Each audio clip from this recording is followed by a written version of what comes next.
Hey, here we are at the Felix at the Hotel Jerome. This is an unreal coffee shop. If you haven't seen it, I did a video on the 7 best coffee shops in Aspen earlier this spring. But the Felix was undergoing some renovations at the time, as was the hotel. So now we're back. We got our first snow of November. Since I made that video in the spring, unfortunately one of those coffee shops is closed on Ravel, but Felix is a real treat here because they make their own nut milk and they also have a really good matcha. So let's go in and take a look. As we walk into the Felix at the Hotel Jerome, it keeps with the current theme of a historic world-class resort here in the heart of Aspen with lots of history.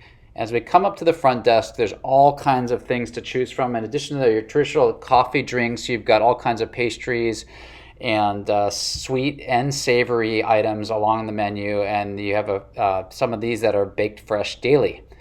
So let's sit back and see what we got. All right, well, I ended up getting the flat white today. They also have a really good avocado.